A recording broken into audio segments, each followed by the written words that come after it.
ہو فاطمہ کا اے شکیل، اس طرح سے غم مناؤ فاطمہ کا اے شکیل، ایسا ہو ماتم تمہاری پسلیاں دکھنے لگے، اس طرح سے غم مناؤ فاطمہ کا اے شکیل، ایسا ہو ماتم تمہاری پسلیاں دکھنے لگے۔ پر محمد وآل محمد صلوات، صلی علی محمد وآل محمد۔ اور ایک مطلع اور چند اشعار اور پیش کیے دیتا ہوں، سماعت فرمائیں گے بطور خاص، بزرگوں سے دعا کی التماس ہے۔ ایک صلوات پڑھ دیجیے محمد وآل محمد۔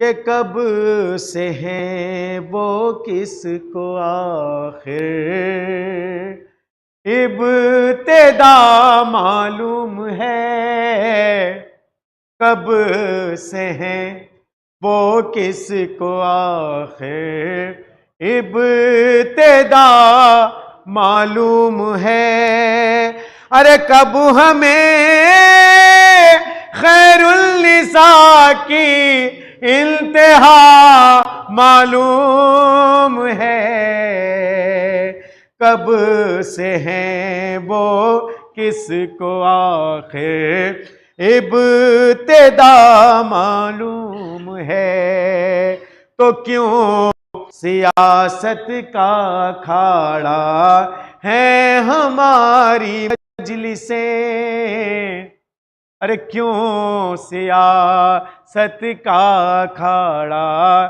ہے ہماری مجلسیں، ارے فاطمہ کا دل ہے اس سے غم زدہ معلوم ہے،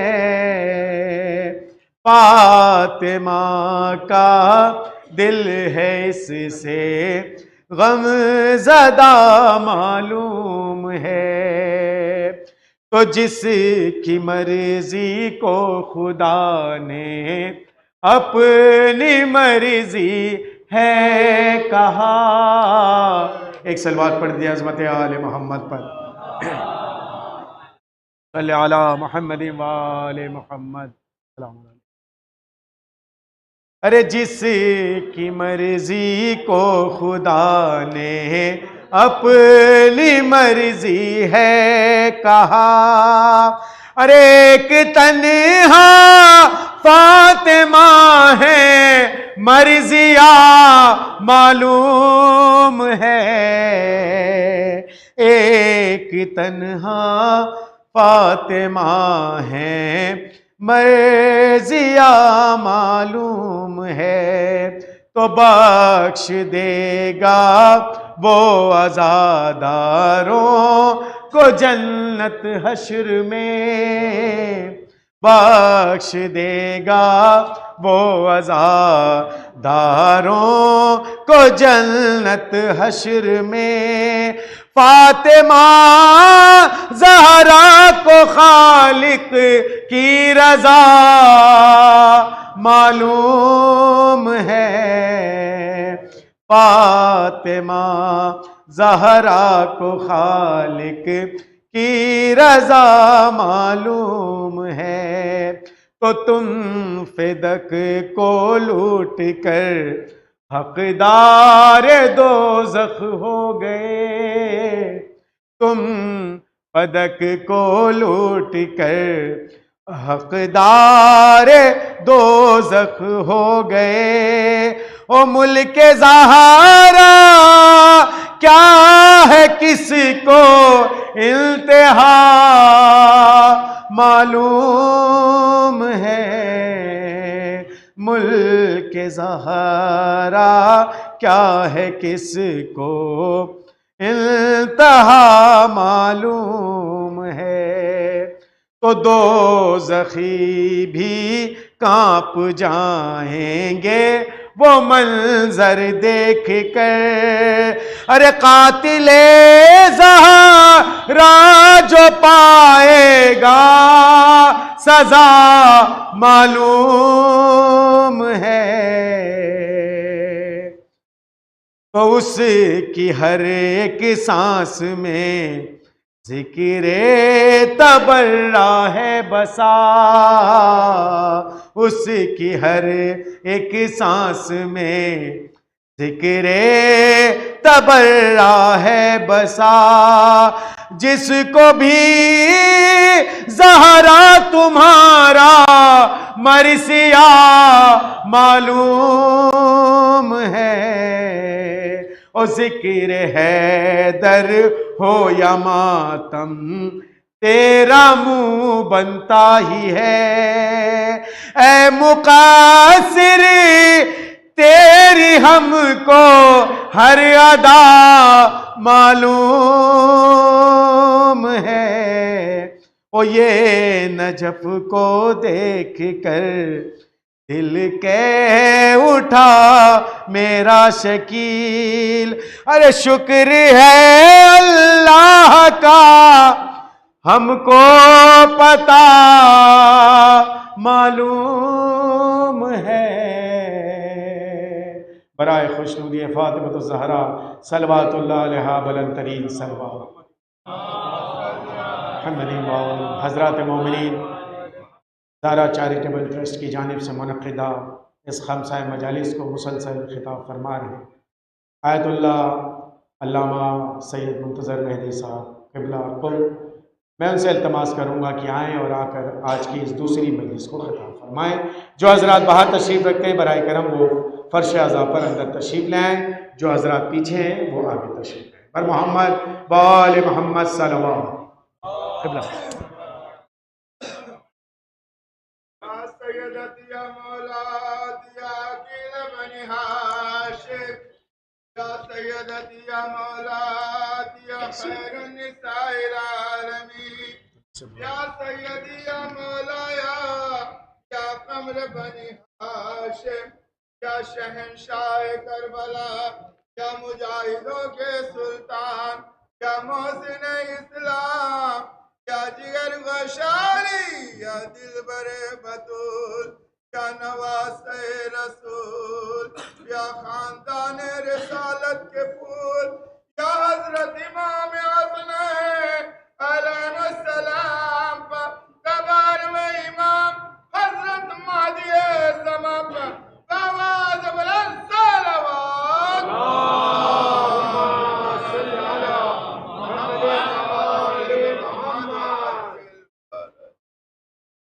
رحم الله من قرأ الفاتحة۔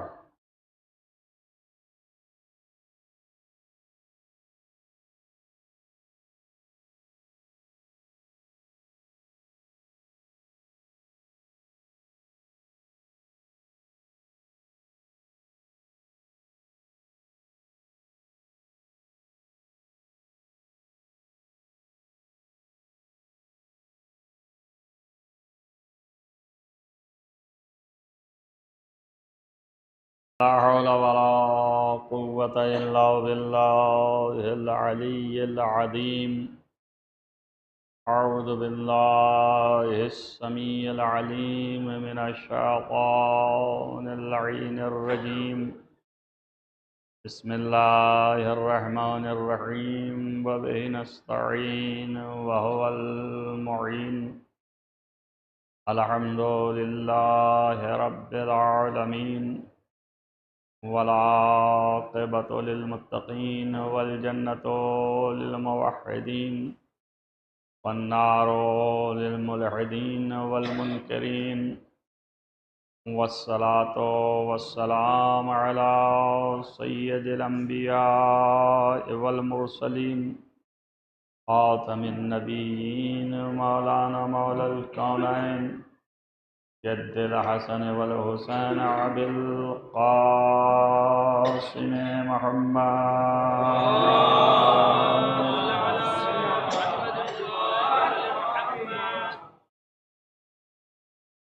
ولا سيما على ابن عمه ووزيره ووصيه وخليفته مطلوب كل غالب غالب كل غالب مولانا علي بن أبي طالب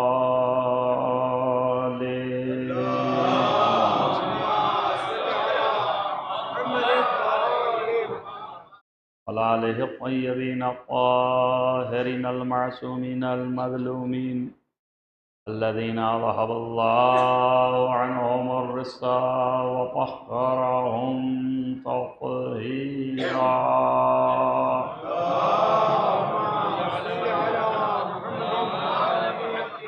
ولعنة الله على أعدائهم أجمعين من هذا إلى قيام يوم الدين.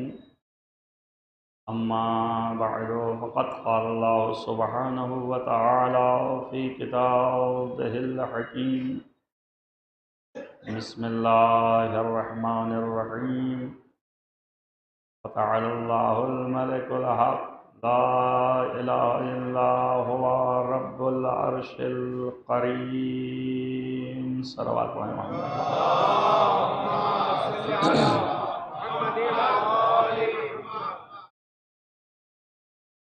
یہ کل بھی میں نے آیت پڑھی تھی آپ کے سامنے اور یہ کہا تھا اس آیت کے اندر جو لفظ ہے ملک الحق یعنی حاکم حقیقی اللہ تعالی، یہی مجالس کے عنوان میں سے حکومت واقعی اللہ کی اور دنیا میں یا آخرت میں پوری کائنات میں صرف و صرف اللہ کی حکومت ہے اور یہی حکومت اصل ہے. قرآن و سنت و علماء کے سارے خلاصے یقینی طور پر یہی حضرت تشیع کا کانسیپٹ یہ ہے. ساری حکومت اصلی اللہ کی اور اللہ یہ حکومت کا کانسیپٹ قرآنی ہے اور احادیث ہیں. علماء بھی اسی پر اتفاق رکھتے ہیں. اللہ کی حکومت اب ظاہر ہے کہ چلنی ہے. کل میں نے تفصیل سے دلائل بھی قائم کیے. مالک حقیقی خالق واقعی وہی ذات ہے، اس کے علاوہ کوئی نہیں ہے. لہذا وہی جو ہے حاکم حق ہے. اللہ نے خود سے یہ تعریف فرمائی کہ فتعالی اللہ الملک الحق، کہ وہ ذات گرامی اللہ کی بہت ہی بلند و بالا و برتر ہے اور بادشاہ حقیقی اور مالک حق اور ملک چلانے والا واقعی وہی. لا الہ الا ہوا، کوئی معبود نہیں ہے سوائے اس کے. وہی معبود برحق ہے اور وہی معبود حقیقی. رب العرش الکریم، اللہ نے اپنی صفت میں یہاں پر عرش اور پھر اس کی صفت کریم بتا کے اس کا پروردگار بتایا. کبھی خداوند عالم جو ہے وہ رب العالمین ہے تمام عالم کے ہر ذرات کا رب ہے، اور کہیں پر خالص چونکہ تناسب ہوتا ہے کلام کا، اس کی مناسبت سے لفظیں بھی استعمال کی جاتی ہیں۔ اصل بنیاد جو ہے وہ بادشاہیت کی ہے، بادشاہ کا تصور عام بندوں کے درمیان تخت کے ساتھ ہے، بغیر تخت کے بادشاہ کا تصور نہیں آتا، اس لیے عرش کے معنی تخت کے ہیں، اس لیے کہا کہ وہ کریم با کرامت تخت کا بھی پروردگار اللہ ہی ہے۔ ایک صلوات پڑھیے محمد والا۔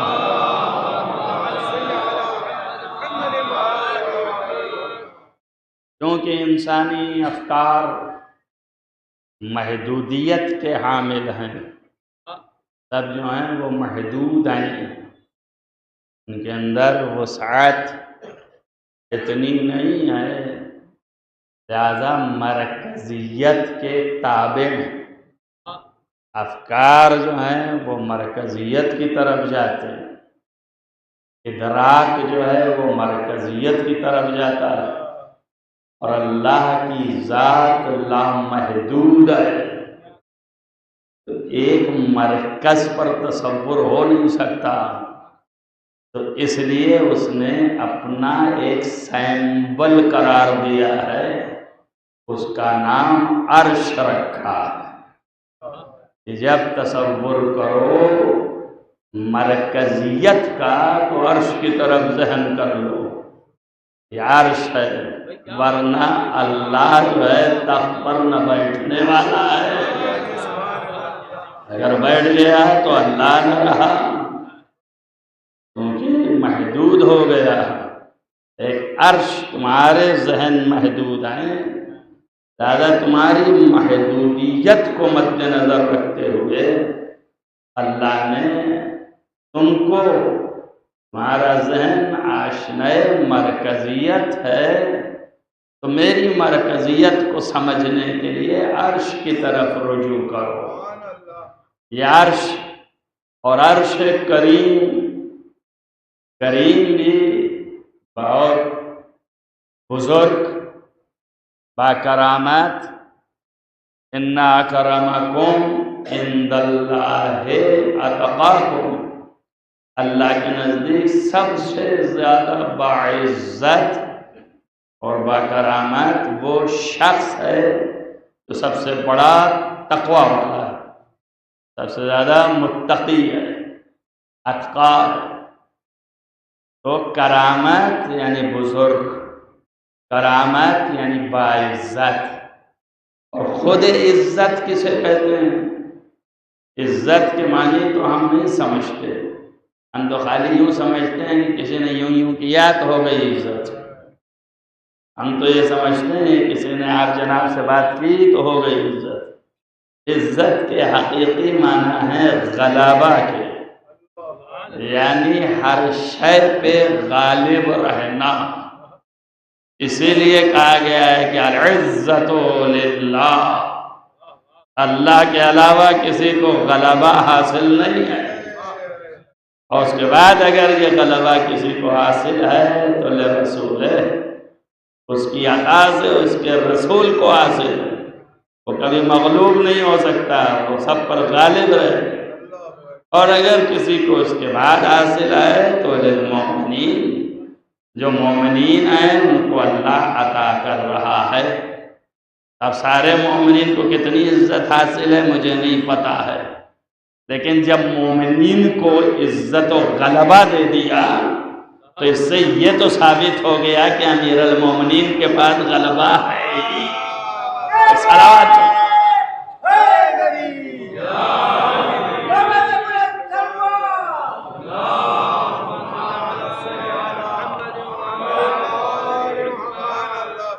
تو با کرامت اس عرش کا مالک، پھر کبھی اور انہی مجالس میں عرش کا بیان ہوگا کہ خود یہ عرش کی حیثیت کیا ہے، اور اس کو ملائکہ اٹھائے ہیں تو ان کی حیثیت کیا ہے، اور ان کے اٹھانے کا مقصد کیا ہے، اور معانی کیا ہیں کہ وہ اٹھائے ہوئے ہیں۔ جو اللہ آسمانوں کو بغیر کسی ستون کے کھڑا کیے ہوئے ہے، وہ عرش کو بھی ایسے ہی محفوظ رکھ سکتا ہے۔ اس کو حاجت نہیں ہے کہ کوئی اسے جو ہے ہاتھ لگائے۔ تو انشاءاللہ تعالی بیانات آئیں گے۔ اور پھر جب یہ عرش ہے تو تخت ہے، اب تخت کے اوپر بالا نشینی، تو اس کے لیے لازم ہے کہ کرسی بھی ہو۔ جب تک کرسی نہ آئے اس وقت تک تخت کی زینت کہاں سے آئے گی؟ لہذا کرسی بھی ہو۔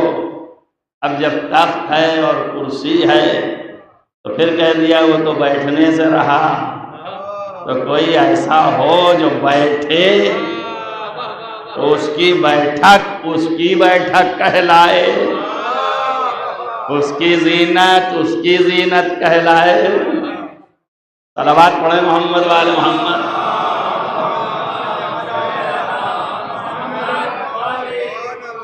اور پھر کرسی کو ہی اس نے کہا کہ کرسی ہو السماوات والارض، ایسی کرسی نہیں ہے جیسی آپ دیکھ رہے ہیں، ایک کونے میں دبک گئی یا بیچوں بیچ رکھ دیا آپ نے۔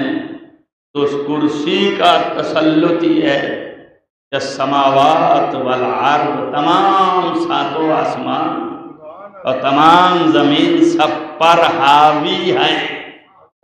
تو جب کرسی کا یہ حال ہے کہ تمام آسمان اور زمین سب پر چھائی ہوئی ہے، تو جو کرسی پر متمکن ہوگا اس کی قدرت نمائی کیا ہوگی، اس کے دائرہ حکومت کیا ہوگا، اس کی ذات کتنی صاحب غلبہ ہوگی۔ ظاہر ہے کہ بیٹھا تو اسے سکتے نہیں، اور وہ اب جس کو چاہے اسے بیٹھا دے، ہم ہٹا سکتے نہیں۔ ہم میں دم نہیں ہے، چاہے جتنا زور لگائیں، مگر ہٹا نہیں سکتے، اس لیے کہ اس نے بٹھا دیا۔ جب وہ بٹھا دے گا تو پھر بات ہی ختم ہو جائے گی۔ اور سارا زور اسی کے لیے ہے کہ پھر اللہ تعالیٰ آپ کو مقام محمود تک پہنچا دے گا کہ انشاءاللہ یہ مقام محمود ہے کیا؟ اگر خود اسی کی ذات محمود ہے تو پھر مقام محمود جو ہے کہاں نسبت جا رہی ہے؟ اور سب کچھ عطا ہے، فقط یہی نہیں ہے فتہجد نافلۃً، آپ شب کی تاریکی میں گڑگڑائیے تو انشاءاللہ عنقریب خدا آپ کو مقام محمود تک پہنچا دے گا۔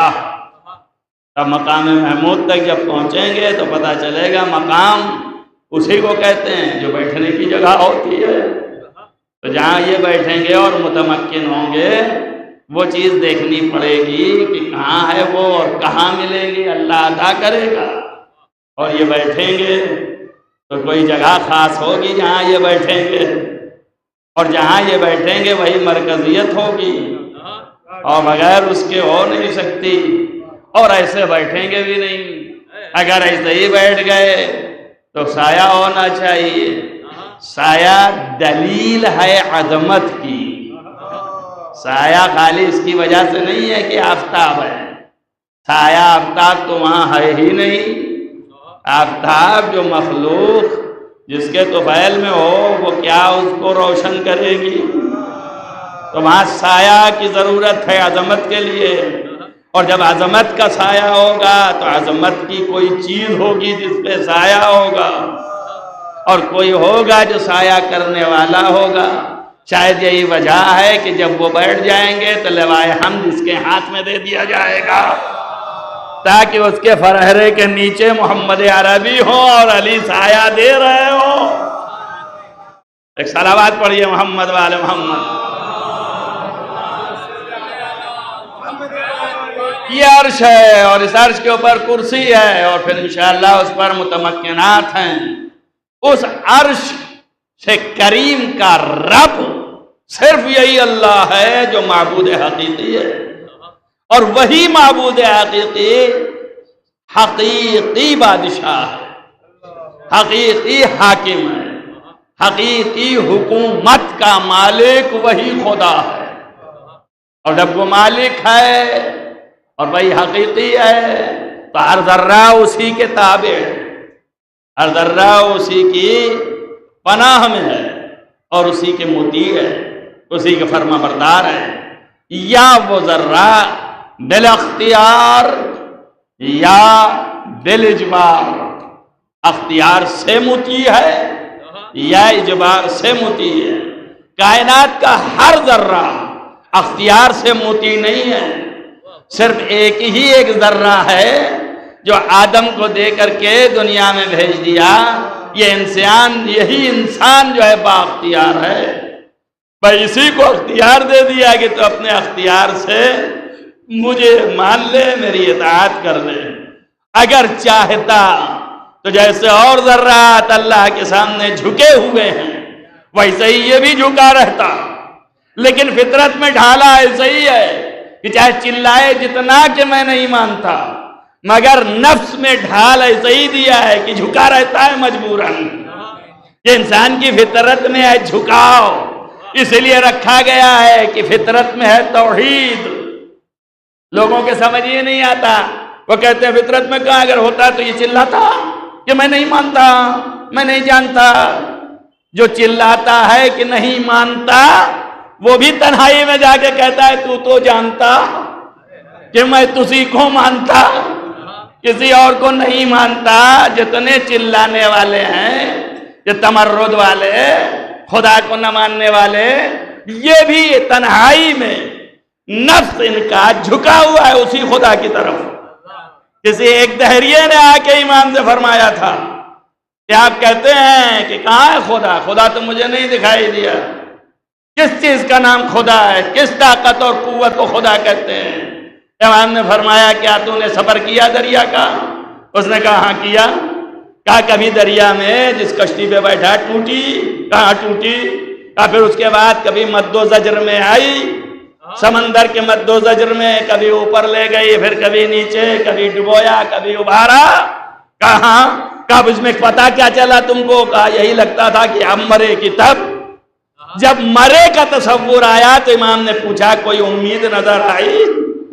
تو کہا دل میں یہ کیفیت تھی کہ ابھی بھی کوئی طاقت ہے جو مجھے بچا لے۔ حضرت نے کہا اسی کا نام خدا ہے۔ ایک صلوات پڑھیے محمد وآل محمد۔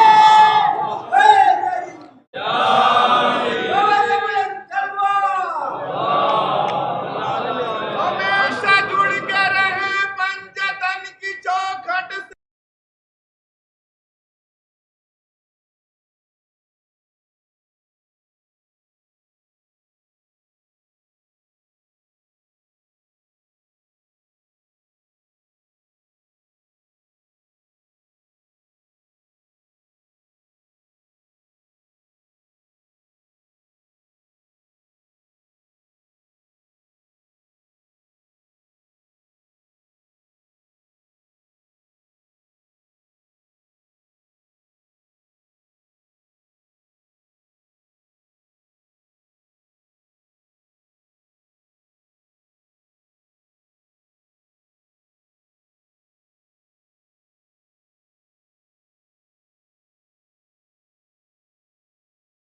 بتائیے کہ تمہارا دل ہر حال میں انکار کے بعد بھی جھکئی ہے، تو یہ جھکاؤ بتاتا ہے کہ اصلی حاکم وہ ہے۔ اب اس کی حکومت چلنی ہے، دستور چلنے ہیں، اصول چلنے ہیں، قانون چلنے ہیں، احکام جاری ہونے ہیں۔ کل تفصیلی آدھا پونا گھنٹے آپ کے سامنے تمہیداً گفتگو کی اور آخر میں بتایا کہ اب لازم ہے کہ وہ لامحدود اور سب جو ہیں محدود، تو کوئی ذات ایسی بنائے کہ کبھی لامحدودیت کا پتہ دے اور کبھی محدودیت کا پتہ دے۔ جب تمہارے بزم میں آئے تو محدود بن جائے اور جب احکام لینے چلا جائے تو لامحدود ہو جائے۔ صلوات پڑھے محمد والے،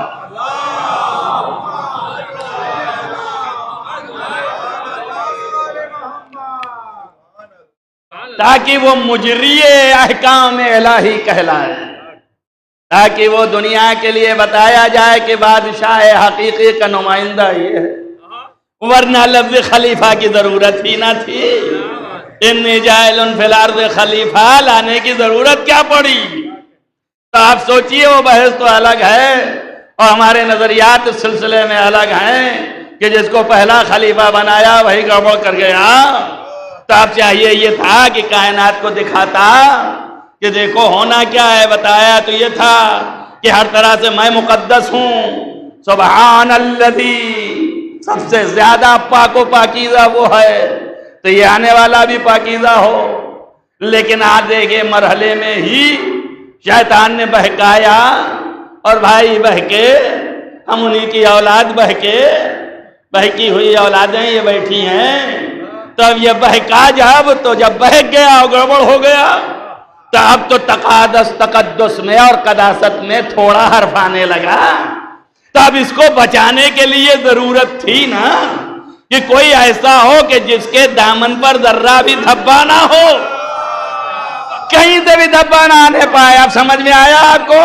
یہ تو بنایا تھا خالص اپنی عبادت کے لیے، بنایا تھا خالص اپنی تسبیح کے لیے، بنایا تھا خالص اپنی تحلیل کے لیے۔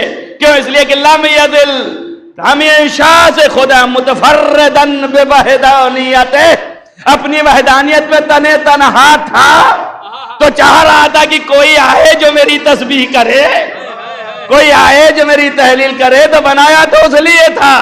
لیکن اب نمائندہ احکام کو جاری کرنے کے لیے جس کو بنا کے بھیجا اس کے یہاں داغ آ گیا، تب یہ داغ دیکھ کے لوگ غلط فائدہ نہ اٹھا لے، اس لیے لازم ہوا کہ جس کو اپنے لیے بنایا تو اس بے داغ کو اسی بشریت کے جھولے میں رکھ کے بھیج دیا جائے، تاکہ کائنات سمجھ لے کہ یہ بے داغ ہے جو اس کی طرف سے نمائندہ بن کے آیا ہے۔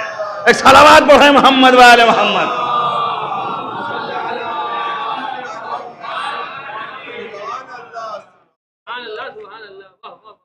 اب جب اس کو بنائے گا کہ مجری کائنات یہ ہو، احکام اس کے یہ جاری کرے، تب جس پر احکام جاری کیا جاتا ہے اس سے واقفیت کی ضرورت ہے۔ جب تک جانیں گے نہیں حکم کیسے لگائیں گے؟ اور جس چیز کا حکم لگنا ہے اس کو بھی جاننا ضروری ہے۔ جب تک اسے نہ جانیں گے، موضوع ہی نہیں پتا ہے، تو حکم کس بات کا؟ تو معلوم یہ ہو گیا کہ مخلوقات عامہ کا علم ہونا ضروری ہے۔ تو اب یہ علم کیسے ہو؟ علم اگر ایسے ہے جیسے ہمیں ملتا ہے اور ہمارے پاس آتا ہے کہ ہم پڑھتے ہیں اور سیکھتے ہیں اور اس کے بعد رٹتے ہیں اور چیزیں ہیں کہیں سمجھ پاتے ہیں یا نہیں پاتے ہیں، تو اس علم کا فائدہ نہیں ہے۔ اشرف ترین علم کائنات میں جو مانا گیا وہ تجرباتی ہے، آنکھوں سے دیکھو، مشاہداتی ہے۔ جب دیکھ لو اور اس کو آپ بٹھا دیجئے، کتاب دے دیجئے ایک کو، کہیے پڑھو، یہ کار بن رہی ہے اور اس کار کے سارے بولٹو ایسے ہوتے ہیں اور اس کو ایک انسٹرومنٹ سے ایسے ایسے کیا جاتا ہے تب یہ کھلتا ہے، اور ایسے ایسے کرتے ہیں تو پھر یہ بند ہوتا ہے۔ تب یہ بھی یاد کرنا پڑے گا کہ بائیں گھمائیں تو کھلے گا، دائیں گھمائیں تو بند ہوگا، سب یاد کرنا پڑے گا۔ اب یاد کیے ہوئے اس کے بعد جب وہاں پہنچے تو بھول گئے کہ دائیں تھا کہ بائیں تھا، تو کبھی دائیں گھمایا کبھی بائیں گھمایا، گڑبڑ ہو گیا نا۔ تب یہ علم جو ہے تھیوری رہ گئی، تو تھیوری خالی اگر پڑھا دیا تو فائدہ کیا؟ اب پریکٹیکل دکھاؤ۔ ایک آدمی کو سامنے رکھا اور ایک آدمی سے کہا اس کے پردے سب جتنے ہیں دکھاؤ۔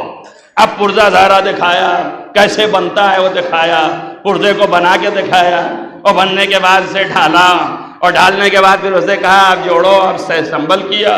اب وہ ایک ایک کو اسمبل کر رہا ہے، یہ غور سے دیکھ رہے ہیں کہ اس طرح اسمبل ہوتا ہے، ایسے ہوتا ہے، یہ پرزہ ہے، یہ یہاں پہ ہے، وہ وہاں لگے گا، یہ یہاں جائے گا۔ تب جب آنکھوں سے دیکھ لیا، تب جب تک آنکھ سلامت ہے اور عقل محفوظ ہے اس وقت تک یہ سب محفوظ رہے گا۔ اب ڈیفیکشن پیدا نہیں ہوگا، یقین کے ساتھ بتائیں گے میں کدھر ہاتھ بڑھا رہے ہو، یہ والا بولٹ اٹھاؤ اور یہاں پہ لگاؤ، اور اس کو اٹھاؤ اس کو یہاں پہ لگاؤ۔ کیوں؟ اس لیے کہ دیکھے ہوئے ہیں تو سب پتا ہے۔ تو اب لازم ہے کہ جو حکم لگانے والا ہے، جس پر حکم لگایا جائے گا، اس کی بناوٹ سے، اس کی ساخت سے، اس کی صنعت سے، اور جو حکم لگایا جائے گا اس حکم کی بناوٹ سے، اس کی ساخت سے، اس کی صنعت سے واقف ہو، اور واقف نہ ہو، آنکھوں کا دیکھا ہوا ہو۔ توجہ کرو میں کیا کہہ رہا ہوں، واقف ہو، آنکھوں کا دیکھا ہوا ہو۔ جب آنکھوں کا دیکھے گا، آنکھوں سے بنتے ہوئے، تب اتنی بڑی کائنات کی خلقت جب آنکھوں کے سامنے ہوگی تبھی دیکھے گا۔ تو معلوم ہوا خلقت کی خلقت سے پہلے خود کی خلقت ہوگی تبھی دیکھ پائے گا۔ جب تک خود پہلے سے نہیں ہوگا دیکھ کیا پائے گا؟ اس لیے لازم ہوا کہ اللہ سب سے پہلے اس نور کو بنائے۔ اب جب یہ نور بن گیا تو غور سے دیکھ لیا، اب جب دیکھ لیا تو اس کے اقتضائیات کو بھی معلوم ہو گیا، تو اب اللہ نے ہاتھ میں احکام دے دیا کہ جاؤ اب اسی پہ حکم چلاؤ، اور چلنا اٹھنا بیٹھنا کھانا پینا سکھاؤ اس کو۔ صلوات پڑھیں محمد والے محمد۔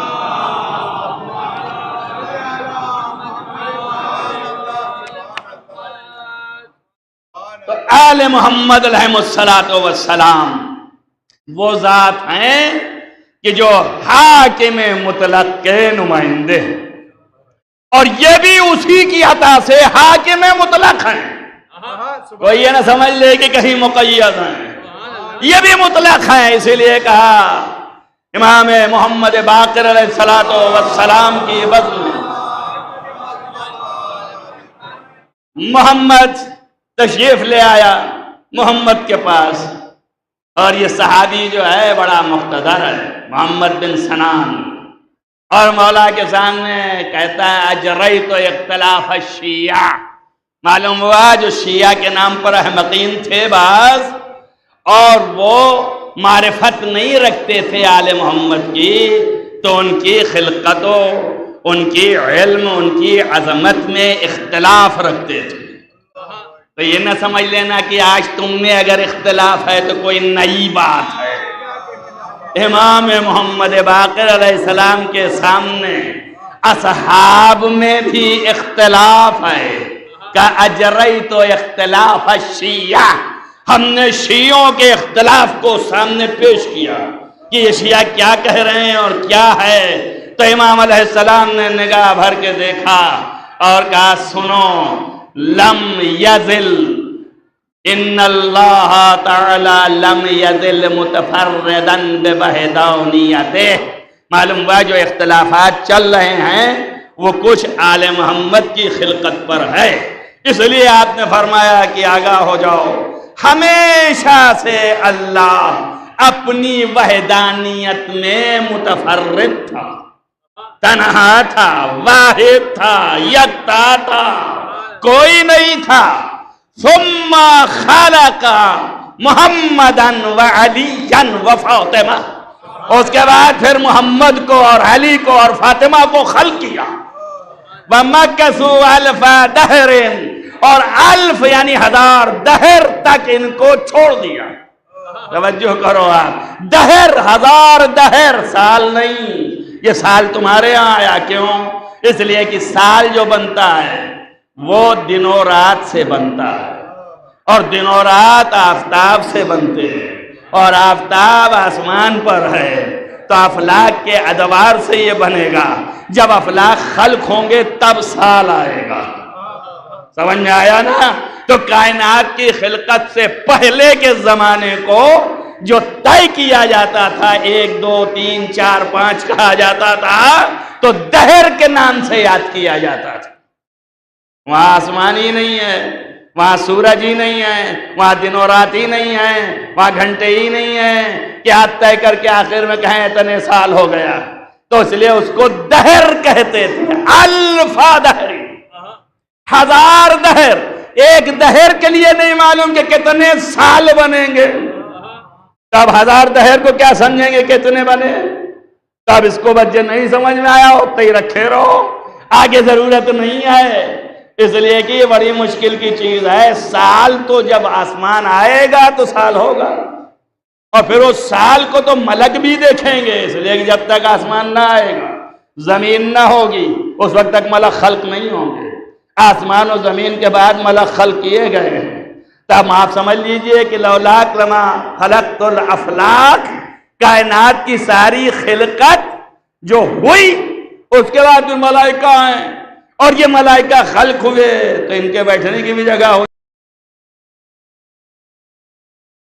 کی بھی جگہ ہوئی، ان کے سوچنے سمجھنے کی بھی جگہ ہوئی۔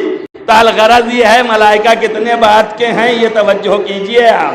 تب وہ ملائکہ کسی چیز کو اگر کہیں اتنے 100 سال میں نے دیکھا، اتنے 1000 سال میں نے دیکھا، تو ملائکہ جو ہیں وہ یہی سال کی بات کر رہے ہیں، دہر کی نہیں کر رہے ہیں۔ دہر تو دیکھا ہی نہیں، اما جب ملائکہ نے دہر نہیں دیکھا تو کوئی انسان کیا دیکھے گا؟ یہ آدم تو بہت بات کا ہے نا، تو یہ تو بہت بات کی چیز ہے، یہ تو آج کی پیداوار ہے، زیادہ دن نہیں ہوئے، ملائکہ یہی بولیں گے میرے سامنے کا بچہ ہے، میں نے تو جا کے مٹی چھینی، میں نے تو کھنکھنایا، میں نے تو گوندا، میں نے تو سب کچھ کیا۔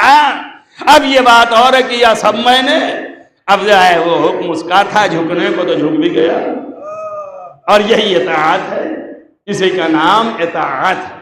اللہ کی حکومت یہی ہے کہ حاکم کے حکم پر ٹوٹ جاؤ، جو کہہ دے مان لو۔ ملائکہ نے سر نہیں ہٹایا، بنایا تو وہ زیادہ کر سکتے تھے، شیطان سے بھی زیادہ۔ وہ کہتے یہ تو میں ہی جا کے لے آیا، میں ہی سب کچھ کیا، میں ہی نے سب کچھ کیا، میں ہی نے گوندا، میں ہی نے سکھایا، میں ہی نے سب کچھ، تو میں اس کے سامنے کیسے جھکوں؟ کیسے ممکن ہے؟ جیسے آج کے لوگ ہیں بے وقوف قسم کے، عالم ہو جائے، لاکھ ہو جائے، کچھ ہو جائے، کہ لے کیا کہ لے مجھ سے چھوٹے ہیں، کچھ تو پایا نہیں تو تھوڑا بڑا ہیں ہم، کیوں؟ اس لیے کہ چچا ہیں ہم، کیوں؟ اس لیے کہ ماموں ہیں ہم، اس لیے کہ ہم خالو ہیں، لہذا ان کی کوئی عظمت نہیں، چاہے جو کچھ ہو جائیں، یہ میرے سامنے بچے ہیں۔ ہے نا ہمارے سماج میں بہت زیادہ ہے نا، اسی بچے اور بوڑھے کے مسئلے سے تو خلیفہ بن بیٹھے، نہیں سمجھ پائے، کہا میرے سامنے کے بچے ہیں، میں تو بزرگ ہوں، میں بزرگ، میں تو خسر محترم بھی ہوں، مجھ سے زیادہ بزرگ کون ہوگا؟ تبھی ابا نے کہا ابھی جب ابا زندہ تھا تو بیٹا کیسے آگے بڑھ گیا؟ ایک صلوات پڑھیے محمد والے محمد۔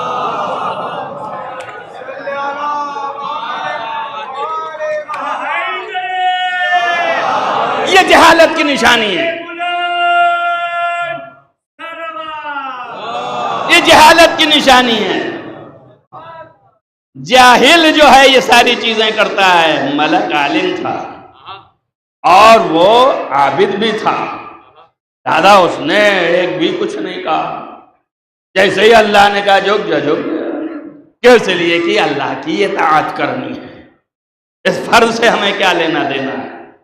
تو آپ کے اگر یہ چیز ذہن میں رہے گی تو علی کو سمجھ پائیں گے آپ، ورنہ نہیں سمجھ پائیں گے، آپ بھی اسی میں لڑے رہ جائیں گے کہ وہاں پہ کیوں نہیں روک دیا، یہاں پر کیوں بھیج دیا، وہاں پہ ایسا کیوں کر دیا۔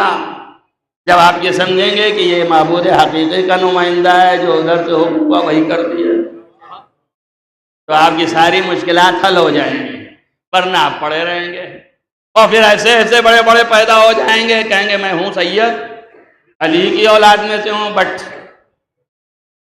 لیکن کیا کروں، مجھے افسوس سے کہنا پڑتا ہے۔ وہ لوگ کہتے ہیں اور کہنے لگتے ہیں کہ علی ڈونٹ نو سیاست، ڈزنٹ نو سیاست، تو سیاست جانتے ہیں، پالیٹکس جانتے ہی نہیں تھے، سیاست جانتے ہی نہیں تھے، اگر جانتے ہوتے تو منہ کی تھوڑی کھاتے، وہ بھی مالیہ سے۔ تو معلوم ہو گیا نا کہ وہی جو جہالت چلی آ رہی ہے خاندانی نسلی، وہی جو ہے کار فرما ہے، اس لیے سمجھ نہیں پا رہے۔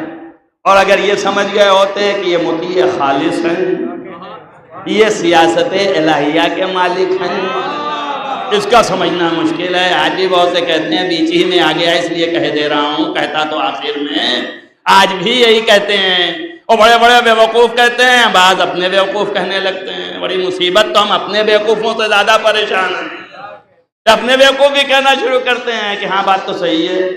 ارے جب داخل ہو رہے تھے، دروازے پر کھڑے تھے آگ لیے اور پکار رہے تھے علی آ جاؤ، علی آ جاؤ، تو سیدہ کو جانا ہی نہیں چاہیے۔ اور کیسے علی کا ضمیر، کیسے علی کی جو ہے نخوت، کیسے علی جو ہیں ایسے تھے کہ بیٹھے رہ گئے اور سیدہ چلی گئیں. اب جب چلی گئیں تو پھر کیا ہوگا؟ یہی ہوگا جو کر دیا انہوں نے. اگر کر دیا تو ایک طرف یہ بھی ہے کہ نہیں کیا شاید، یہ بھی ہے ذہن میں، یہ بھی ہے، اور ایک طرف یہ بھی ہے کہ دفاع اس طرح سے کر لو. تو یہاں پر تو علی کو چاہیے تھا کہ وہ جو ہے اپنی دکھاتے آ کر کے یہاں پہ کیوں بیوی کو بھیج دیا، کیوں زوجہ کو بھیج دیا، کیوں عورت کو بھیج دیا، کیوں کمزور کو بھیج دیا. تب اس کی گتھی ایک ہی ہے، سیاست الہیہ. اگر حکومت و سیاست الہیہ سمجھ جاؤ گے تو علی کا یہ نہ آنا سمجھ جاؤ گے، اور اگر وہ نہیں سمجھو گے تو یہ نہیں سمجھو گے. اب اگر تمہیں سمجھنا ہے تو سنو، دنیا کے مکار جو ہے مکار ہوتے ہیں. وہ یہ جانتے تھے کہ علی شجاع ہے، اور شجاعت کا تقاضا یہ ہے کہ جب اس کو للکارا جائے تو شجاع آگے آ جائے، پیچھے نہ ہٹے. تو ہم جب للکاریں گے تو یہ نکل پڑیں گے تلوار لے کے، اور جب نکل لیں گے تو ہم پھر ان کا جو چاہیں گے گد بنائیں گے، کہیں گے ہم پہ حملہ کیا تو ہم نے کیا. اب سمجھ میں آیا یا نہیں آیا؟ تو پلان تو یہ لے کے آئے تھے کہ علی کو بدنام کر کے ہم بیعت کرا لیں گے، اور وہاں تھی سیاست الہیہ. اللہ کا حکم تھا چپ کے بیٹھ. اب اس راز کو بالکل سے سیاست مکاری کائنات کو اللہ سیدہ کے آنے سے ختم کر دے گا. تب علی نہیں آ رہے، سیدہ آ رہی ہیں. یہاں پر ہے سیاست الہیہ، ورنہ سمجھ میں نہیں آئے گا، آپ کو کچھ بھی نہیں سمجھ میں آئے گا. اب یہ سیدہ کا آنا اور علی کا نہ آنا یہ اس بات کی دلیل ہے کہ جو لے کے آئے تھے اس پر پانی پھر گیا. اب بجائے اس کے کہ یہ کہتے کہ علی حملہ آور تھے، اب کائنات کی تاریخ لکھ رہی ہے کہ عمر حملہ آور تھے. ایک صلوات پڑھیے محمد وآل محمد.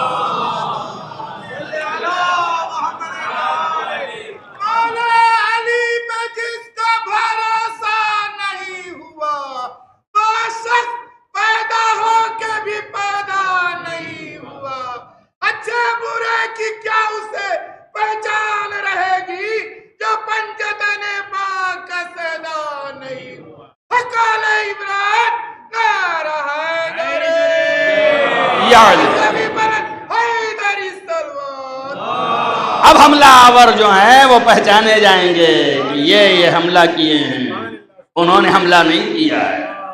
اور یہ بتا دیا ہمیشہ دفاع کرتے ہیں، حملہ نہیں کرتے.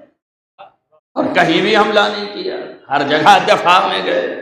یہاں پر دفاع میں بھی نہیں آئے کہ تم اسے حملہ کا نام لے لو. دفاع میں نہت تھی حضرت زہرا کو بھیجا.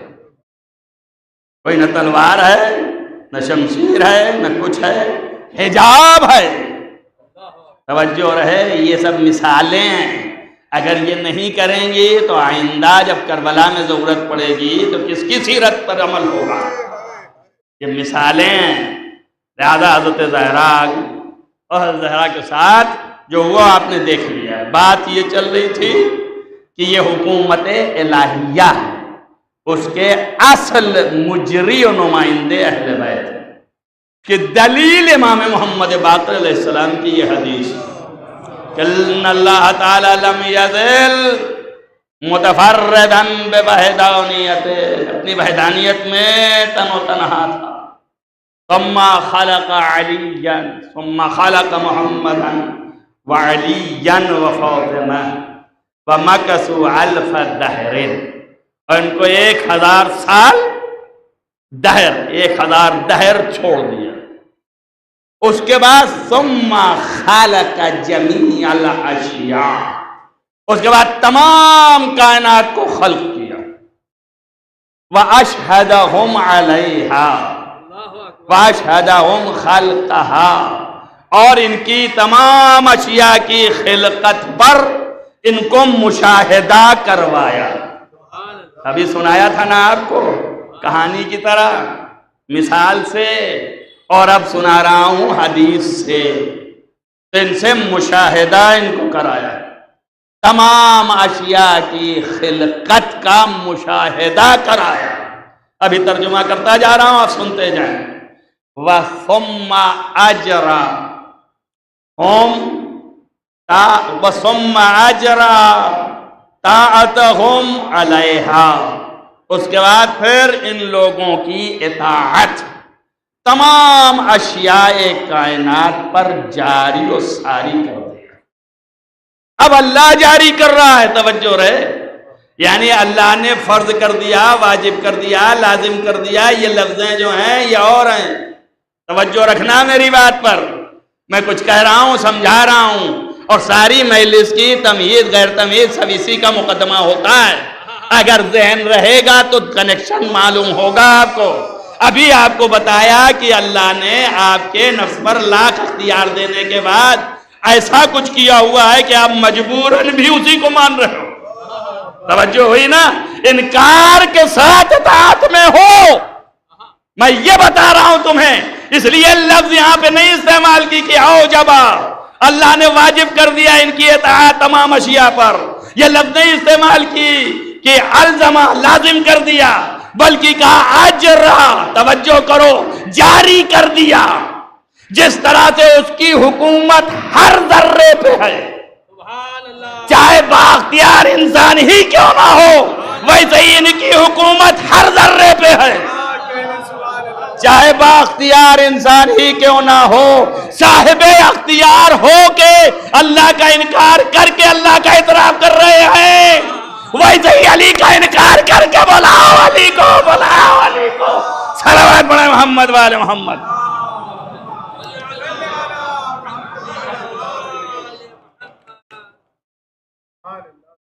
سارے انکارات کے بعد بھی جو ہے وہ مجبور ہیں، اطاعت میں انہی کے ہیں، ضرورت انہی کی ہے، مسئلہ انہی کی طرف جائے گا، پوچھ گچھ انہی سے ہونی ہے، سمجھ انہی سے لینی ہے، وَأَجْرَا طَاعَتَهُمْ عَلَيْهَا، ان تمام اشیاء پر، کہ علامہ مجلسی علی اللہ مقامہ نے اس کی شرح میں لکھا حتی الجمادات والسماوات والارضیات، یہاں تک کہ تمام جمادات، تمام آسمان، تمام زمین، اہل آسمان، اہل زمین، سارے جمادات، یہ سب پر آپ کی اطاعت واجب لازم جاری ہو گئی۔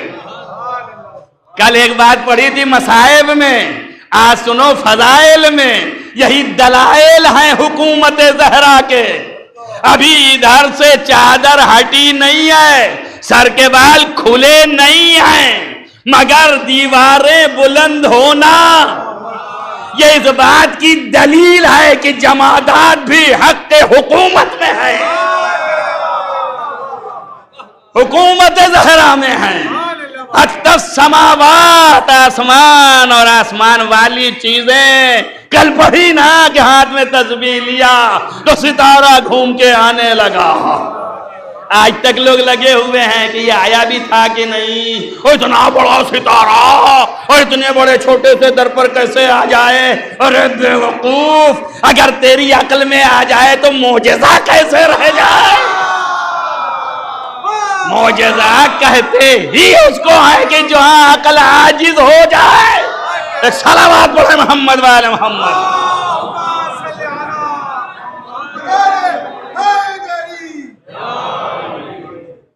ایک صلوات اور پڑھیے محمد والے محمد۔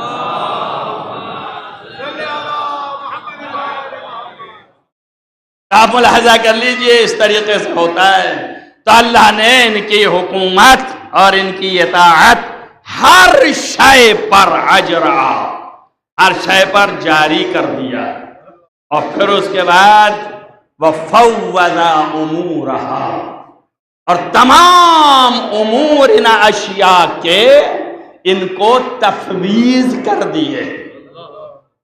اب یہ ایک لمبا حساب و کتاب ہے، تفویض امر کر دیا اللہ نے، تمام امور اشیاء جو بھی ہیں، آپ کا یہاں تک کہ نزلہ زکام بھی آپ کے امور میں ہے، اسی لیے علامہ مجلسی نے تشریح میں فرمایا کہ حتی العامار والارزاق ومثلہا، یہاں تک کہ عام تمام عمر، حیات، موت اور رزق اور ساری چیزیں یہ سب تفویض ہو گئیں، ظاہر ہوا۔ کیا ہے تفویض کے معنی؟ کہ امور اللہ نے تفویض کر دیا؟ علامہ مجلسی نے فرمایا تفویض کا ظاہر یہ ہے کہ ان تمام اشیاء کے امور کی تدبیر ان کے ہاتھوں میں دے دی گئی۔ تو تدبیر کا مطلب سمجھتے ہیں؟ یعنی تدبیر کرنا، مدبر جو ہے تدبیر کرتا ہے کہ یہاں پر ضرورت ہے اس کی تو یہ دیا جائے گا، نہیں ہے ضرورت تو نہیں دیا جائے گا، اس کی ضرورت ہے تو اس کو دیا جائے گا، اس کو ضرورت نہیں ہے تو نہیں دیا جائے گا۔ اسی لیے اللہ نے کہا کہ یبسط الرزق ویقدر، جہاں چاہتا ہے وہاں رزق تنگ کر دیتا ہے، جہاں چاہتا ہے وہاں رزق بڑھا دیتا ہے۔ تب جب اللہ کہہ رہا ہے جہاں چاہتا ہے تنگ کر دیتا ہے، جہاں چاہتا ہے بڑھا دیتا ہے، تو یہ امر تو کسی کے ہاتھ میں ہوگا۔ اب جو یہ جاری کر رہا ہوگا وہی محمد و علی و فاطمہ ہے۔ صلوات پڑھیں محمد و آل محمد۔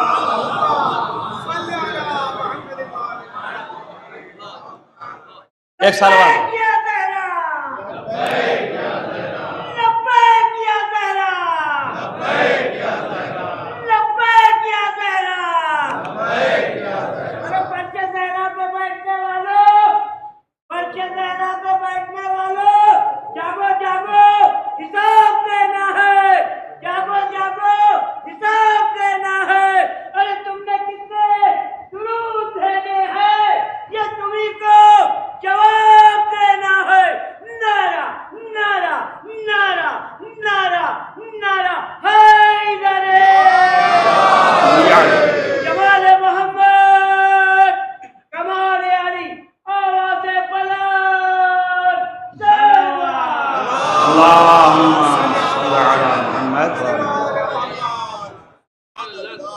تو ملاحظہ کیا آپ، یہ حکومت فطری اس کی ہے، ذاتی اس کی ہے، حقیقی اس کی ہے۔ اب وہ اپنی جگہ پر کسی کے ذریعے سے جاری کروائے حکومت، چلوائے حکومت، یہ حاکم ہے اللہ کی طرف سے، یہ مالک حکومت وہ ہے، حاکم ہے یہ اللہ کی طرف سے۔ توجہ ہوئی یا نہیں ہوئی؟ تو ان کی حکومت اب اس کے بعد جو انکار کر دے تو یاد رکھیے گا اور الگ حکومت بنا لے تو اسے کیا کہتے ہیں؟ کل میں نے ایک جملہ کہا تھا، بہتوں کے ذہن ایسے ہو رہے تھے کہ یہ کیا، یہ باطل، یہ ظالم، یہ سب جو ہے یہ سب حکومت اللہ کی ہے۔ ہاں اللہ ہی کی ہے، ان کے اوپر بھی حکومت اللہ ہی کر رہا ہے۔ اگر چاہے تو یہ کم بخت کیا ادھر ادھر ہل سکتا ہے؟ نہیں ہل سکتا نا، لیکن اس کو اپنی طرف نسبت نہیں دے رہا کہ یہ حکومت میری کر رہا ہے، یہ حکومت کر رہا ہے، اگر میں چاہوں تو کر نہیں سکتا ہے، مگر میری نہیں کر رہا ہے، تب اس کا کوئی نام ہونا چاہیے۔ توجہ رکھنا، جو اللہ سے لڑ کے اپنا بنا لے، اللہ کی نہ مانے اور اپنے کو کہے، تو اس کا ایک لفظ ہے، اس لفظ کو قرآن نے کہا طاغوت۔ توجہ کرو میری بات پر، قرآن نے کیا کہا؟ طاغوت۔ اسی لیے جب فرعون بہت آگے بڑھ گیا اور اب صبر کا پیمانہ بہت چھلکنے لگا، تب اللہ نے کہا اذهب الى فرعون، اے موسیٰ فرعون کی طرف جا، انہو فانہو طغى، اس لیے کہ یہ طاغوت ہو گیا، یہ طغیان کر رہا ہے، یہ ظلم کر رہا ہے۔ تو اب طاغوت کی لفظ سمجھ میں آ گئی یا نہیں سمجھ میں آئی؟ فَمَن يَكْفُرْ بِالطَّاغُوتِ، توجہ رکھو، تو اب طاغوت وہ ہیں جو اللہ کے مقابل حکومت بنا لے، اللہ کی بنائی حکومت کے مقابل اپنی حکومت بنا لے، انہیں طاغوت کہتے ہیں، کفر کہتے ہیں۔ توجہ رہے آپ کو، اللہ کسی منزل پہ جا کے وہ لفظ جو اللہ کے انکار کو کفر کہتے ہیں اس کو بھی پسند کر لیتا ہے جب اس کے دشمن کے لیے استعمال کیا جائے۔ توجہ کر رہے ہیں کہ فَمَن يَكْفُرْ بِالطَّاغُوتِ، جو طاغوت کا کفر کرے، انکار کرے اور ہم کو مانے، فَقَدِ اسْتَمْسَكَ بِالْعُرْوَةِ الْوُثْقَىٰ، وہی جو ہے مضبوط رسی کو پکڑے ہوئے ہے۔ توجہ رہے، مضبوط رسی وہی پکڑے گا جو طاغوت کا انکار کرے گا۔ اب رسی میں دو ہوتے ہیں لٹ، رسی میں لٹ ہوتے ہیں دو، ہوتے ہیں کہ نہیں ہوتے؟ تب یہ دو سے مل کر کے بنتی ہے، تو بغیر دو کے کچھ نہیں ہے۔ تب یہ فَقَدْ اسْتَمْسَكَ بِالْعُرْوَةِ الْوُثْقَىٰ، تو عروہ وثقیٰ کیا ہے؟ تب چھٹے امام سے پوچھا مولا یہ عروہ وثقیٰ کیا ہے؟ تو حضرت نے فرمایا نحن عروۃ الوثقیٰ، ہم ہی عروۃ الوثقیٰ ہیں۔ اور رسی میں 2 لٹ ہوتے ہیں، توجہ رکھنا۔ تو اب آل محمد کیا بتا رہے ہیں؟ اب یہ 2 لٹ کیا ہے؟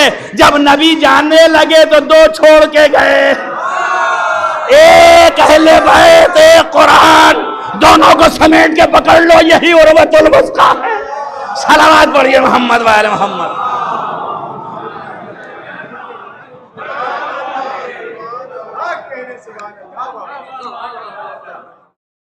اب اس کے بعد کہہ رہا ہے لہم البشریٰ والذین یجتنبون الطاغوت وانیبوا الی اللہ لہم البشریٰ، انہی کے لیے بشارت ہے جو انکار کریں طاغوت کا اور سہارا لیں الہی حکومت کا۔ توجہ کر رہے ہیں آپ؟ جو سہارا لے گا الہی حکومت کا اس وقت جب طاغوت کا انکار کرے گا۔ بات سمجھ میں آئی نا؟ تو پہلے طاغوت کا انکار، پھر اس کے بعد حکومت الہیہ کا سہارا، حکومت الہیہ کا نام ولایت۔ توجہ کرو میری بات پر۔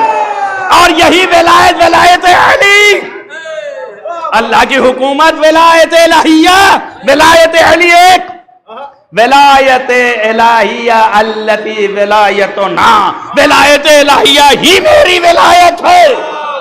توجہ ہوئی نا؟ تو اب جو چیز حکومت الہیہ کی پناہ لینے کے لیے ہے وہ ہے ولایت علی، اور جو انکار طاغوت ہے وہ ہے انکار مخالف علی۔ توجہ کرو، تو پہلا حصے کا نام تبرہ اور دوسرے حصے کا نام تولا۔ تو جب تک یہ نہ ہوگا ولایت الہیہ متحقق نہ ہوگی، حکومت پروردگار قائم ہوتی ہے تولا اور تبرہ سے۔ صلوات پڑھیں محمد و آل محمد۔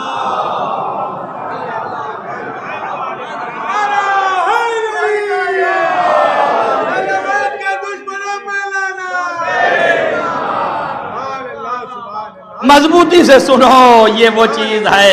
اب جب یہ حکومت سامنے آ گئی، تب جو اس کے مقابل آیا وہ سب فنا، اسی لیے امام نے فرمایا، ابھی اور بھی بہت سی باتیں ہیں، چھوڑتے ہوئے فرمایا ہذہ الدیانۃ یا محمد ابن سنان، ہذہ الدیانہ، یہی دین ہے۔ توجہ کرو، میری لفظ پر نہیں، میری نہیں ہے، امام کی لفظ ہے یہ۔ ہذہ الدیانۃ التی، یہی وہ دین ہے کہ جس پر رہنا ہے، من تقدمہا مرقا، جو اس سے آگے بڑھ گیا وہ فنا ہو گیا۔ توجہ کرو، کیا دین ہے؟ یہی دین ہے کہ اللہ حاکم ہے، اور اس کے بعد اس نے محمد و علی و فاطمہ کو خلق کیا اور ان پر ساری کائنات کی حکومت انہی کے حوالے کیا، اور انہی کی اطاعت سب پر لازم کر دیا، ہر چیز پر جاری کر دیا، تمام امور کو تفویض کر دیا۔ ہذہ الدیانہ، یہی دین ہے۔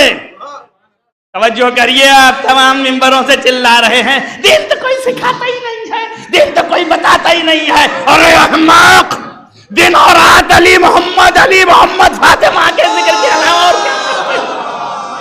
ہذہ الدیانہ، یہی دین ہے، یہی دین ہے۔ التی تقدمہا مرقا، جو شخص جو ہے اس سے آگے بڑھا فنا ہو گیا، جو آگے بڑھا فنا ہو گیا۔ ومن تخلف عنہا، اور جو اس سے پیچھے ہٹا غرقا، وہ بھی جو ہے ہلاک ہو گیا۔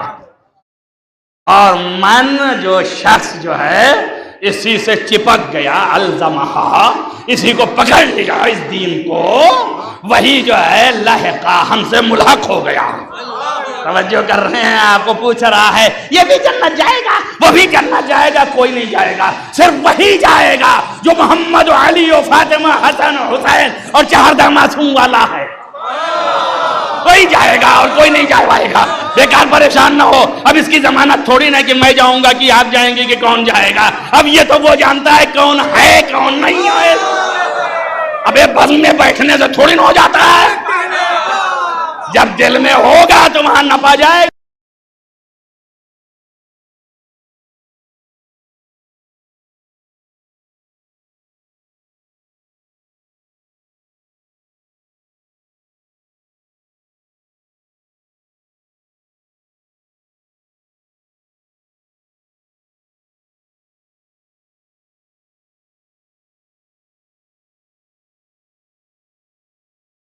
عبادت عبادت عبادت، یہ سارے فسادی جو ہیں یہ ہمیشہ اصلاح کا نام لے کے فساد کرتے ہیں، پائے جاتے ہیں۔ کوئی شیعہ ہی نہیں ہے، شیعہ میں پائے جائیں گے، سنی میں پائے جائیں گے، یہودی میں پائے جائیں گے، عیسائی میں پائے جائیں گے، ہر جگہ ہر طبقے میں ہیں، اور یہ نعرے لگائیں گے کہ ہم اصلاح کرنے والوں میں ہیں، اور یہ فاسد ہیں کم بخت۔ جو ٹیرورسٹ ہوتا ہے وہی دوسرے کو ٹیرورسٹ کہتا ہے، اپنے ٹیرورزم کو چھپانے کے لیے وہ دوسرے کو کہتا ہے، نعرہ یوں لگاتا ہے۔ تو ان کم بختوں کے بھائی تو یہ بڑا مسئلہ عجیب ہے، تو سمجھ تو پاتے نہیں ہیں۔ کسی نے کسی ایک بہت بڑے ذاکر سے کہا 25 سال ایک جگہ خدمت کی، اور ایسا چاہنے والے لوگ تھے ان کے ذاکری کے کہ جب وہ وہاں جاتے تھے تو میں گاڑی اٹھا لیتے تھے ان کو، ایسا چاہنے والے۔ وہ 25 سال کے بعد وہیں کے لوگوں نے پوچھا سرکار آپ نے کیسا پایا؟ انہوں نے کہا بھیا آج تک یہ نہ پتا چل سکا اپنا کون ہے پرایا کون۔ تو ہمارا تو یہ حال ہے کہ ہمیں پتہ ہی نہیں کہ اپنا کون ہے پرایا کون ہے۔ سمجھ آئی یا نہیں سمجھ آئی ہے؟ تب جو بھی جو کچھ کہے تو 2-4 منٹ آگے پیچھے ہو جائے، مگر غور سے سننا، توجہ سے سننا۔ اصل حکومت اللہ کی ہے، اس حکومت کے مجری اہل بیت ہیں، چلانے والے اہل بیت ہیں۔ کانسیپٹ شیعت کا یہی ہے۔ اب اگر کوئی چیز سامنے آ جائے تو اس کو اسی راہ پر لانا ہے، وہ بھی معصوم و مقدس، یہ بھی معصوم و مقدس۔ توجہ رہی یا نہیں رہی؟ اسی لیے اگر کہیں آپ نے دیکھی ہے حکومت تو کوئی مدعی نہیں ہے اس بات کا کہ یہ وہی حکومت ہے جو اہل بیت کی ہے، اسی لیے کہتے ہیں یہ تمہید ہے، یہ تو ہم نے بنایا ہے، صحیح کر رہے ہیں، نہ ہو یہاں پہ بھی حق ملے۔ کیوں؟ اس لیے کہ اللہ کی حکومت کا خاصہ یہ ہے کہ مظلوم کی حمایت کی جائے اور ظالم کے خلاف کھڑا ہوا جائے۔ یہاں تک کہ مولا نے فرمایا اس وقت تک میں جنگ کرتا رہوں گا جب تک کہ چیر کے باطل سے حق کو نکال نہ لوں۔ توجہ رہی یا نہیں رہی بات کی؟ تو اب یہاں یہ حکومت الہیہ جو ہے یہاں مظلوم کی حمایت ہے اور ظالم سے نفرت ہے۔ ظالم کے لیے نفرت یہ ہماری فطرت میں ہونا چاہیے۔ شیعت کی بنیاد یہی ہے، شیعہ جو ہے ظالمین سے نفرت کرتے ہیں اور مظلوم کی حمایت کرتے ہیں، اسی لیے مظلوم سے محبت کرتے ہیں، اور جب تک مظلوم ہے اگر کچھ اس نے بدماشی کی تو پھر اس سے بھی نفرت ہوگی۔ یہ نہ سمجھیے زر خرید غلام ہیں ہم کہ آج آپ جو ہے مظلوم بن کے آ گئے تو ہمیشہ آپ کے ساتھ رہیں گے، ایسا کچھ نہیں ہے۔ اگر آپ مظلوم ہیں تو ہم ساتھ ہیں، اور اگر آپ ظالم ہو گئے تو ہم آپ کے مخالف ہیں، اس لیے کہ ظالمین کے ساتھ نہیں ہیں۔ تو شیعہ کو بھی اتنا ذہین ہونا چاہیے کہ دام میں نہ پھنس جائے، مظلوم بن کے آیا ہے کہیں کم بخت ظالمین نہ ہو۔ توجہ آیا نہیں ہے؟ لہذا اتنا ذہین ہونا چاہیے۔ اسی لیے کہا ہے شیعہ جو ہے اسے کہتے ہیں کہ ینظر بنور اللہ، کہ اس لیے کہ مومن واقعی ہے شیعہ۔ ان المومن ینظر بنور اللہ، حضرت زہرا نے بھی فرمایا ان المومن ینظر بنور اللہ۔ لہذا ذہین ہونا چاہیے، اللہ کے نور سے دیکھتا ہے، اپنی آنکھ سے نہیں دیکھتا ہے، لہذا پہچان لیتا ہے۔ ائمہ کیسے پہچانتے تھے؟ بھری پوڑی ہیں، بصائر الدرجات میں باب در باب لکھ مارا ہے مرحوم نے، حسن صفار نے، کہ امام دور سے بتاتے تھے۔ ہم اللہ آپ کیسے جانتے ہیں؟ کام تمہارے فی ذات صدور، تمہارے دلوں میں چھپی ہوئی باتوں سے آگا، تمہیں خبر نہیں ہے، ہمیں خبر ہے۔ ارے کیوں نہ ہو خبر، حکومت تو انہیں کو کرنا ہے نا۔ جب حکومت کرنا ہے تو سب کچھ جاننا ہے نا، سب کچھ جاننا ہے نا۔ اسی لیے بتا دیا کل کے کوئی کہنے نہ لگے کہ ہمارے دل کی تو بات جانتے تھے اور یہ نہیں جانتے تھے کہ ابن ملجم کب مارے گا۔ اسی لیے مولا نے خود جا کے جگایا، دنیا کو بتایا جانتے سب ہیں لیکن امر الہی کے سامنے تسلیم ہے۔ اسی کا نام اصل بندگی ہے، اسی کا نام بندگی ہے، جانتے ہیں؟ تبھی جا کے جگایا کہ کیا کر رہا ہے یہاں کم وقت، یہاں سونے کا وقت نہیں ہے، وہ مسجد سونے کی جگہ نہیں ہے۔ ملعون تلوار چھپائے ہوئے تھا، دادے تو آپ کو سجھانے کے لیے لے آیا، مثال میں کہ سمجھ لیجئے، کل کے یہ نہ کہہ دیجئے کہ نہیں جانتے تھے کیا۔ ایک احمق نے آ کے مجھ سے کہا کہ یہ اماموں کو جو زہر دے دیا انگور میں یہ کھا لیا، کیا نہیں جانتے تھے؟ چلو میرے دل کی بات تو جانتے ہیں، ہے نا؟ تو اسے نہیں جانتے تھے؟ تو یہ بتا رہے ہیں کہ جانتے تھے علی کہ نہیں جانتے تھے؟ حسین کو پتا تھا کہ نہیں پتا تھا؟ ہے نا؟ اب اگر علی و حسین کو پتا ہے، توجہ ہے یا نہیں ہے؟ تو اب بتاؤ سیدہ کو معلوم تھا کہ نہیں معلوم تھا؟ ہے تم میں دم کہ کہہ دو کہ نہیں معلوم تھا؟ کوئی کائنات میں سیدہ کا کفو نہیں تھا سوائے علی کے۔ تو جب علی میں یہ صلاحیت ہے تو سیدہ میں بدرجہ اولا ہے۔ یہ نہیں کہا کہ علی کا کوئی کفو نہیں تھا۔ توجہ رکھنا میری بات پر، یہی تو فضیلت ہے سیدہ کی کہ سیدہ وہ یکتا ہے کہ جس کا کوئی کفو نہیں تھا۔ توجہ ہوا کیا نہیں؟ تو آپ غور کیجئے، تو سیدہ کو بھی پتا ہے نا کہ میں جاؤں گی در پر تو میرے اوپر یہ در گرے گا۔ سیدہ کو یہ خبر ہے کہ میرا محسن شہید ہوگا۔ سیدہ یہ علم رکھتی ہیں، اسی کا نام تو شجاعت ہے کہ جانتے ہوئے جان کو قربان کرنا، یہ شجاعت ہے۔ علی کی عظمت یہی ہے کہ علی کی ولایت کے لیے سیدہ نے قربانی دی، جانتے ہوئے اس بیوی نے قربانی دے دی۔ عزیزو وقت تمام ہو گیا۔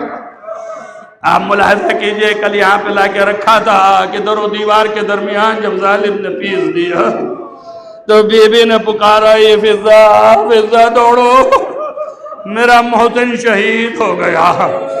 عزیزو حشر کے دن جب سیدہ آئیں گی اور آن کے ساق عرش کے نیچے خالی محسن کو کھڑا کر کے پوچھ لیا کہ بے ای ذنب قتل، ارے کس گناہ میں قتل کر دیا گیا یہ بچہ؟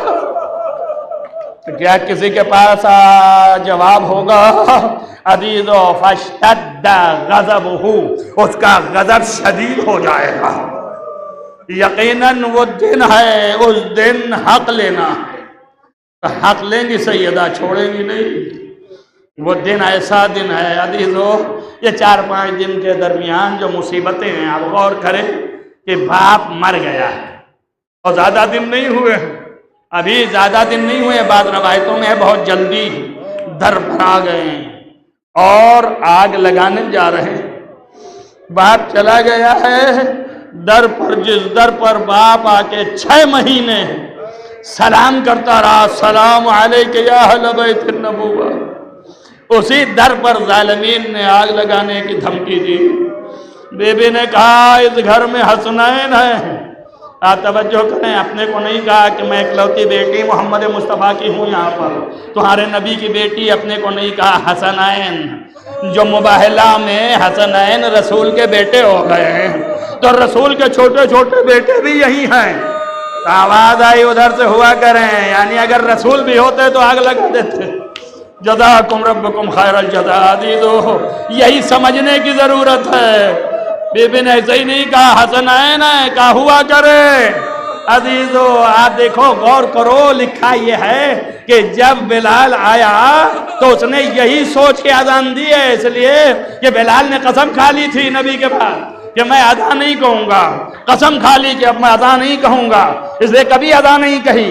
لیکن جب آیا بلال کئی مہینے کے بعد یا سال کے بعد، تو سال تو گزرا نہیں، مہینہ ہی ہوا نا، تو ابھی 2-3 مہینہ ہی جو گزرے، اس میں کئی دنوں کے بعد کہا جا سکتا ہے۔ تو کئی دنوں کے بعد جیسے ہی آیا تو ابھی زیادہ دن نہیں ہوئے تھے، مگر یہ روایت میں فقرہ ہے کہ مدینے میں لوگ امنڈ پڑے دیکھنے کے لیے کہ نبی کے صحابی مؤذن رسول بلال آئے ہیں۔ ارے اللہ، کیسے مدینے والے تھے کہ نبی کے مؤذن کو دیکھنے دوڑ پڑے، اور نبی کی اکلوتی بیٹی پہ مصیبتیں پڑ گئی، کوئی نہیں آیا۔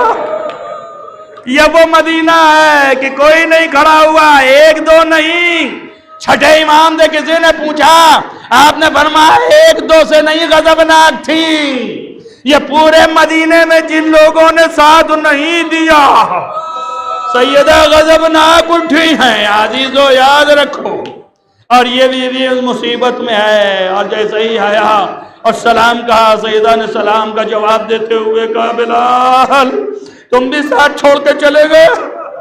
کہا شہزادی آنکھوں سے دیکھا نہیں جاتا ہے اور کچھ کر نہیں سکتا ہوں، اس لیے مدینہ چھوڑ دیا۔ کہا ٹھیک ہے آ تو گیا ہے، اے بلال اب تو آ گیا ہے تو ایک اذان دے دے بابا کو رو لوں۔ عزیزوں ملتا یہ ہے کہ بلال ٹھہرا کہ میں نے قسم کھایا تھا کہ اذان نہیں دوں گا، لیکن جیسے ہی سیدہ کا حکم آیا کہانی اب اذان دوں گا۔ کیوں؟ اس لیے کہ سیدہ نبی کی جگہ پہ ہیں، فاطمہ تو بذت منی، فاطمہ میرے جگر کا ٹکڑا ہے، لہذا معذونے پہ چلا گیا۔ اللہ اکبر، جیسے ہی اللہ اکبر کہا سیدہ نے رونا شروع کیا، بابا اٹھئے یہ پانی حاضر ہے، بابا وضو کر لیجئے۔ عزیزو باپ کو یاد کر کے بی بی رو رہی ہے۔ آپ سے میں ایک جملہ آخر میں پوچھوں گا، یہ بی بی باپ کی اذان کو یاد کر کے مؤذن اذان دے رہا ہے تو فرما رہے ہیں بابا اٹھئے یہ پانی حاضر ہے۔ سیدہ نے گریہ کیا، کہا اللہ اکبر، پھر گریہ کیا، کہا اشہدو ان لا الہ الا اللہ۔ آپ نے حجرے کی طرف دیکھا، آواز دی بابا، اے بابا اٹھئے اذان ہو رہی ہے۔ عزیزو کوئی جواب نہ آیا، جیسے ہی کہا اشہدو ان محمد رسول اللہ، سیدہ غش میں چلی گئی۔ فضہ نے پکارا، ارے بلال سیدہ غش میں ہے۔ عزیزو دو باتیں کرنی ہیں آپ کو، میں اتنا کہوں گا، صرف یہی پوچھ رہا ہوں اور اتنا کہہ رہا ہوں کہ باپ کی اذان یاد آ رہی ہے، باپ کا زمانہ یاد آ رہا ہے اور بی بی روتی جاتی ہے، اور جیسے ہی باپ کا نام آیا اذان میں تو گریہ اس طرح شدید ہوا کہ غش کھا کے زمین پہ آ گئی۔ ہاتھ جوڑ کے کہوں سیدہ یہ مدینہ ہے، باپ کا نام آیا تو غش آ گیا۔ ارے زینب کے کلیجے سے پوچھو، ماجایا ذبح ہو رہا ہے، کبھی ٹلے پہ کبھی خیمے میں، آواز دے رہی ہو پسارے ساتھ تو کھڑا دیکھ رہا ہے میرا ماجایا ذبح ہو رہا ہے۔ اے سیدہ آپ کا بابا دنیا سے گیا لیکن سکینہ کا بابا ارے اپنے باپ سے لپٹی تو ظالم نے تماچے مارے۔ سیعلم الذین ظلموا أَيَّ انقلبوا منقلبون۔ اللهم إني أسألك بحق فاطمة وأبيها وبالها وبنيها والسر المستودع فيها أن تصلي على محمد وآل محمد۔ بار الہ تجھے واسطہ ہے محمد وآل محمد کو معبود، گناہان کبیرہ و صغیرہ عفو فرما، نیک اعمال کی توفیق عنایت فرما۔ بار الہ اس مختصر سی عبادت کو قبول فرما، جہاں جہاں بھی محبان آل محمد ان کا اہتمام رکھ، روضہ مقدس کی حفاظت فرما۔ بار الہ اس عزاداری کو قائم و دائم رکھ، بار الہ تمام دنیا سے ظالمین کو نیست و نابود فرما، ظلم کا خاتمہ فرما، ظلم کا قلع و قمع فرما، معبود عادل کا قیام فرما، مظلومین کی حمایت فرما، حاضر جلسہ کے دلی مرادوں کو برلا۔ بار الہ جہاں جہاں بھی محبان آل محمد ان کی حفاظت فرما، جس جس جگہ پر ہیں علی کے چاہنے والے ان کو محفوظ رکھ۔ بار الہ تجھے واسطہ ہے محمد و آل محمد، تمام علماء اعلام کا سایہ ہمارے سروں پر محفوظ رکھ، تمام ہمارے سرپرستوں کو محفوظ رکھ۔ بار الہ تجھے واسطہ ہے محمد و آل محمد کا معبود، ہمارے آقا ولی نعمت حضرت حجت الاسلام کا ظہور جلد از جلد فرما، کہ اصحاب و انصار میں قرار دے۔ بار الہ محمد و آل محمد ان سے راضی و خوشنود قرار دے۔ اللہم تقبل من الدعاء